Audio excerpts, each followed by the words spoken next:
administration and everybody who's battled day in and day out a pandemic, social justice issues, contact tracing, the list goes on and on and on. And our guys didn't flinch today. They didn't flinch after terrible turnovers. They didn't flinch after getting the ball on the 1 yard line. They didn't flinch being down. They just kept fighting.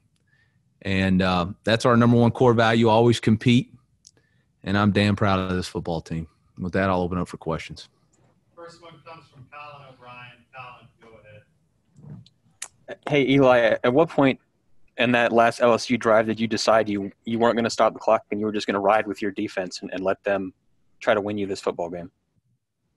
I mean, we were in control of the game, so I didn't feel like I needed to give them any extra time to think about what they were going to do. The pressure's on them. So they felt the pressure, and we weren't going to help them. Next one comes from Bennett Durando from the St. Louis Post. Bennett, go ahead. Eli, could you sort of just take us through that last goal line stand and your vantage point, and then what you said in the timeout as that was all playing out in those plays? Yeah, I mean, they were on the goal line. They tried to run it twice, tried to pass, and then tried to sprint out. We felt like we had good calls on them. They have short edges, so if you bring extra guys off the boundary, you can squeeze them. That's what we tried to do. It's what worked. It was our will versus theirs, and we wanted it more, bottom line. Next one comes from Peter Baugh from The Athletic. Peter? Hi, Eli. I guess what did you see from Nick Bolton on that last pass breakup? It looked like he had been kind of banged up in the third, and what did it kind of mean to you to see him have that moment? I mean, that dude's a straight warrior. He's been beat up. He was beat up last game. He wore a green jersey all week because he was dinged. He was about 90% today. He plays, I bet he played 50 of the 60-something snaps, if not more. And he's just unbelievable. He's got incredible football smarts. And so, he was off the edge. The guy tried to throw it through him, and he was there for him. So great job. Good job coaching by Coach Smith, and good job executing by him. Next one comes from Aaron Ladd. Coach, how much of an impact, if you think it made an impact at all, of the change of venue? Did it help to have home fans? Yeah, absolutely. Yeah, it helped us. It helped us. Next one comes from Dave Matter from the St. Louis Post. Dave? Eli, how much of a challenge was it for your offense to be missing some experienced receivers, and what can you say about the guys that stepped up today in those big roles? Yeah, I mean, it was a challenge all week, and Toski stepped up and made some big-time plays. Deontay Smith made some big-time plays. Michael Wilson, a converted quarterback, had the big-time catch, blocking on the perimeter. Barrett Bannister does what he does. Tyler Beatty was involved in the pass game too. So it was a collective effort, and, again, next person up mentality. It's not about the talent. It's about how you function as a unit, and our unit decided to function at a high level today. Next one comes from Mitchell Forty from Power Mizzou. Mitch?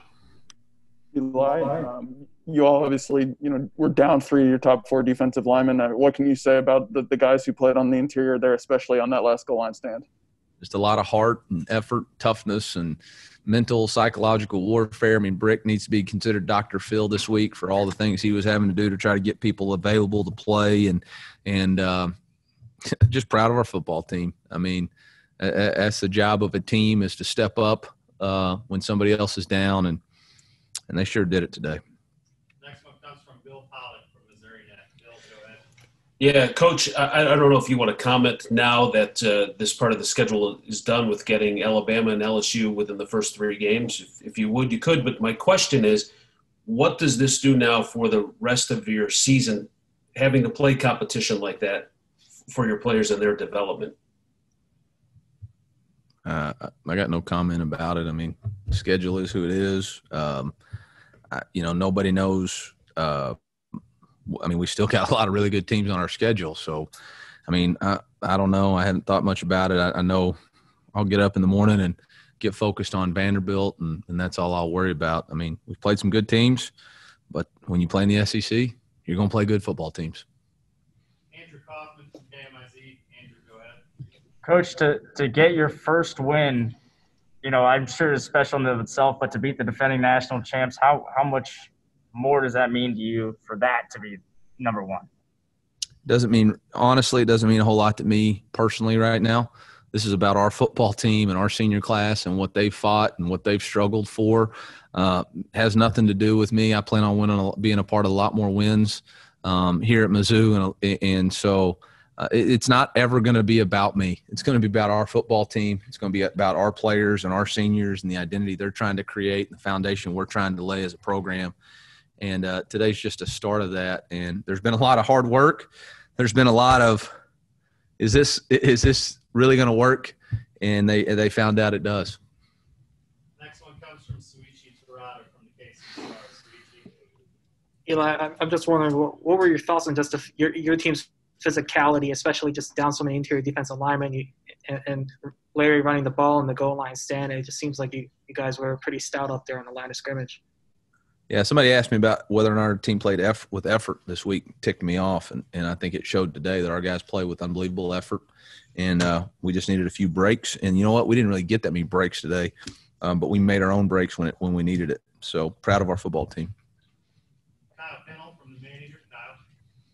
Coach, Larry Roundtree took the first snap. You guys got a flea flicker touchdown. What did you see over film this last week that gave you the confidence to make some of those calls early on that obviously paid off? I mean, we had noticed that their corner safety combination, if you try to push crack, both had bad eyes, and we're going to, as soon as the ball's handed off, we're both going to drive down. Felt like we wanted to set it up with the first two plays, establishing the run. And then, got a first down completion on that third down. Tyler Betty comes in, makes a great catch for us, and sets it up for us. So, it was great job by the offensive staff and great execution. They ended up bringing the corner, ended up coming all the way, and Larry turned around and took the hit off the quarterback, and the backside safety got over the top, and Toski had to make a great catch to finish the end zone. Jack Sokol from the manager. Jack. Coach, what can you say about Connor's play today? I'd say it's pretty good. Andy Humphrey from KCBR. Andy. Yeah, Coach. Obviously, coming into this game, third down defense was see that a bad bit of a body struggle. language by the previous reporter. He threw his hands up. Yeah, that's bad body language right there. Go ahead. I'm sorry. I apologize. No, it's okay. You're fine. Today, you didn't let up a third down conversion. LSU was 0 for 10. That had obviously been a struggle coming into this game. What can you say was kind of different this time around? Yeah, I thought we did a nice job getting pressure. Our man-to-man coverage held up.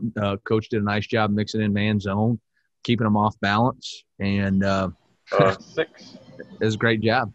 Yeah, great job. All right, next one comes from Eric Blum. Eric, go ahead.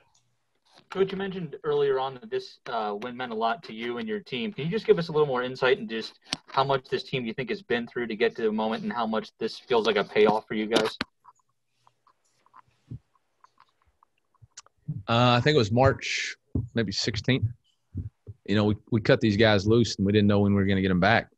And we got back in June and had to follow new protocols that nobody's ever seen before.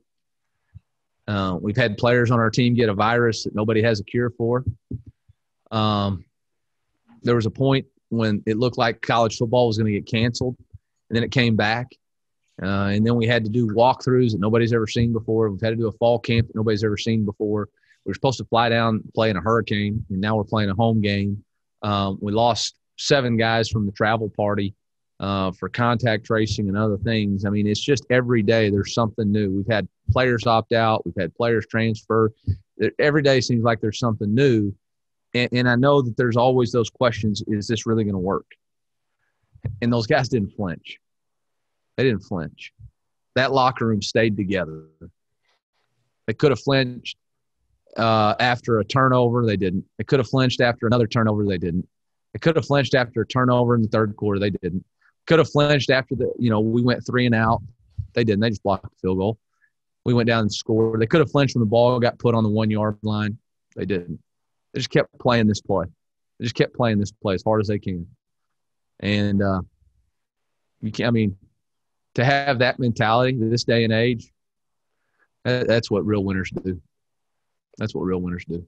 Randy Carricker, go ahead.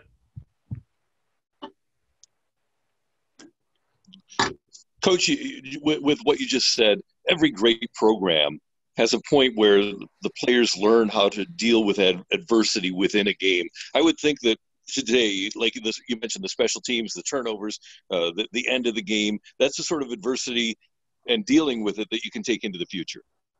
Yeah, I hope so. I hope so. Hope we take every experience and learn from it. And, we got a long way to go. We got 7 games left.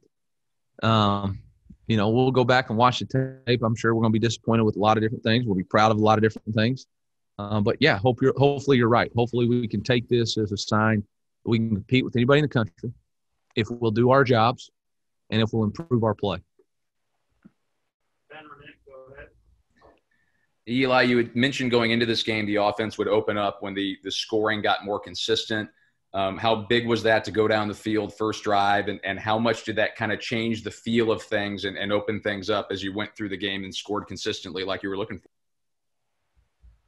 It just gives you confidence as a play caller. You can call whatever you want because you can take first down shots because you know that you can dig yourself out of it with second down. I think there was a couple of drives. I know we missed the field goal on that one drive in the fourth quarter, but there was a couple of drives. We had first and 20, second and whatever, and we were able to dig ourselves out of it. So, I think Connor sees the field, understands the concepts really well.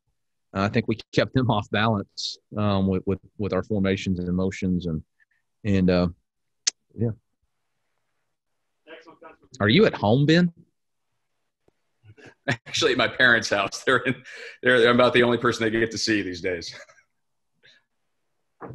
Missed a great game, bud.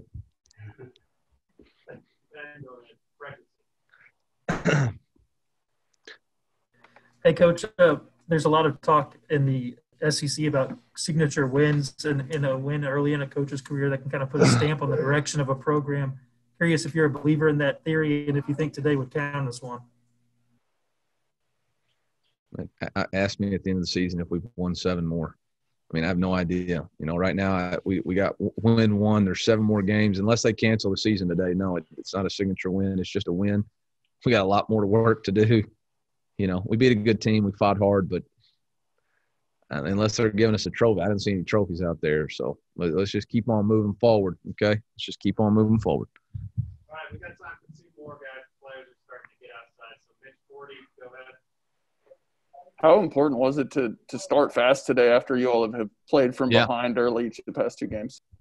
Yeah, I think that was all it was. I think it gave everybody confidence that, yes, we can play, we can score, we can get out in front. The things that we practiced are going to work, and it was big for us. That's why we took the ball, and I'm glad it worked out. Peter, go ahead. Eli, what specifically does Connor do that makes him so effective, and what can you say about, I guess, his demeanor out there? Yeah, toughness, preparation, decision-making, accuracy, and leadership. Those are the 5 characteristics of a great quarterback and a guy that we want to be our quarterback, and he demonstrates all of those consistently. He's mentally tough. He's physically tough. He wasn't rattled by the fact that he was getting pressure. He prepares the right way. He knows exactly what to look for on any situation. He's got great decision-making ability. Plays broke down. He knows how to throw it away. Plays perfect. He knows where to go with the football. He's accurate with the football. He puts it where our guy can catch it. Nobody can catch it. He's a leader. Crud. He doesn't get rattled. He's over there on the sideline telling these guys, hey, we're fixing to go score again. Hey, we're going to do this on 3rd down. He knows what he's doing, and I'm just really proud of him. And I'll say this. I'm freaking really proud of Sean Robinson. There couldn't have been a better teammate this week. Could not have been a better teammate this week. He was the most excited person all week, just encouraging our team. And I really think our team saw that because it can go one of 2 ways in these kind of situations. And Sean Robinson's a heck of a young man. He's a heck of a leader. He got dinged up on that first play. They rolled into him, hurt his ankle a little bit because he had a lot more plays scheduled to be in the game. But I'm extremely proud of that young man and really proud of that quarterback room and what those guys did today. All right, guys, we'll let Coach go with that one. So. MIZ.